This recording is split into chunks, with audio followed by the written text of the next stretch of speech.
I played football, so I grew up in Texas, so there was no rock scene.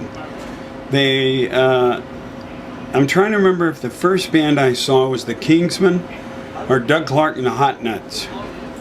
Now, for those people who don't know, Kingsmen you know because of Louie Louie, but Doug Clark and the Hot Nuts, they were a band that did sexual pun material.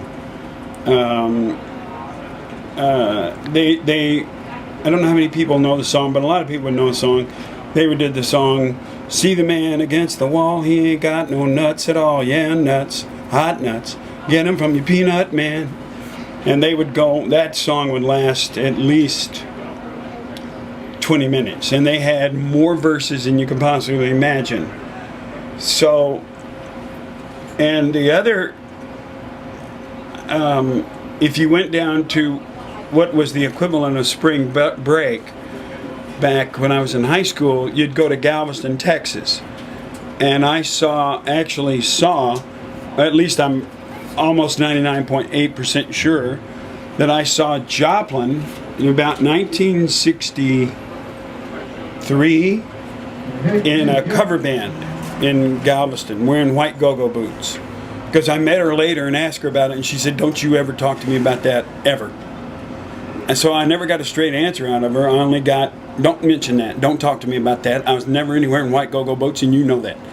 So I just let it drop at that point. The rock scene that I got into would have been in Detroit in the later 60s, around 68. And that was with Seeger, MC5, Scott Richard, the guys who first did the Brownsville Station. They were the first people to do The Boys Are Back in Town. A lot of festivals.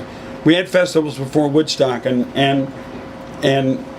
nobody from the Detroit area got invited to Woodstock, and everybody was pissed off. I mean, the MC5 were really upset that they didn't get invited to Woodstock. And so they threw what they called the Detroit Rock and Roll Revival, and drew almost 150,000 people. And Sun Ra, Dr. John, we were on that, Nugent, MC5, Grand Funk Railroad opened the Detroit Rock and Roll Revival. And so I was around, also Mark Farner and Grand Funk and Terry Knight, when they were called Terry Knight and the Pack. So that was my roots, and when we played all the time at a place called the Grandy Ballroom in Detroit, and everybody came through there. I opened for The Who, I opened for Hendrix, I opened for Grateful Dead. I opened for everybody that you can think of off the top of your head, with the exception of the Jefferson Airplane, the Beatles, and the Rolling Stones. The first night we ever opened for The Who, because you only had 25 minutes maybe, I looked out the corner of my eye and he had come up on the stage at the Grandy Ballroom and was watching me. So I freaked out when I saw Daltrey standing there. I was like, oh my God. So I remember being really nervous. I had 12 park hands on either side of the stage that I worked with my foot. I had 4 color changes. I controlled the front of the house from the side of the stage. And the way I would know that people could hear it is I go up and ask, "Can you hear?" And they go, "No." "Can you hear the drums?" "No." Do you need more bass drum?" "Yeah, okay, fine." My 4 favorite bands of all time would have been The Who, probably The Who, MC5, the Buffalo Springfield, who have just gotten back together. I can't believe it. And Joe Cocker and the Grease Band with Leon Russell. And singing wise, I mean, no one back in the 60s, I mean no one could touch Joplin and Cocker. No one. It was driven on pure emotion. They were. It's like Frank Sinatra was driven on pure emotion, but he had a different style of singing.